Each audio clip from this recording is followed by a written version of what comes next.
Ndabasuje cyane nitwa Dizboy w'abanyarwanda intumwa y'abanyamusanze. Guys, ndakwibutsa gukanda subscribe ukakanda like share, ni ibintu byiza bidufasha kuzamura social media zacu. Guys, nkuzaniye amakuru ari kuvugwa kuri Bruce Melody n'abandi bahanzi bahataniye igihembo cha East Africa Youth Awards 2026.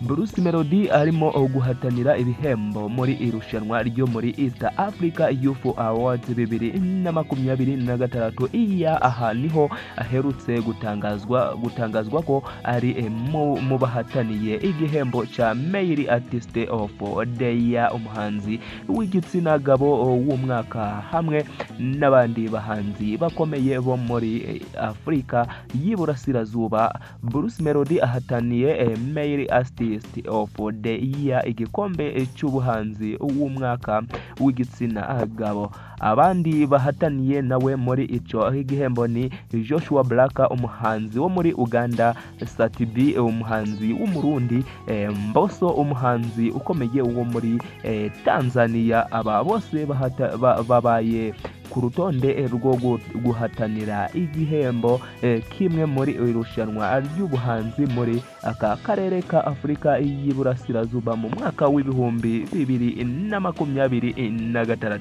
Guys, ndakwibutsa gukanda subscribe kandi share y'iki kiganiro kugira ngo kigere ku bandi bantu benshi. Iyi ni irushanwa ryemerera urubyiruko rwo muri Afrika y'Iburasirazuba kurushanwa mu byiciro bitandukanye birimo ubuhanzi, ubukorikori, uburezi n'ibindi, kandi amajwi ya rubanda afasha mu guhitamo abatsinze.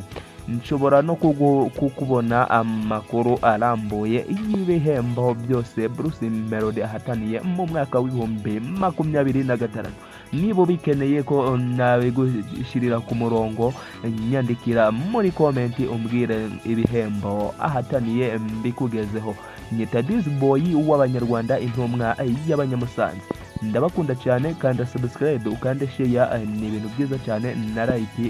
Gusa ntibibagirwe kumakinga sure ko waba warafunguye akazogera ka YouTube kugira ngo ibiganiro nk'ibi ntibijye bigucika. Ndabakunda cyane.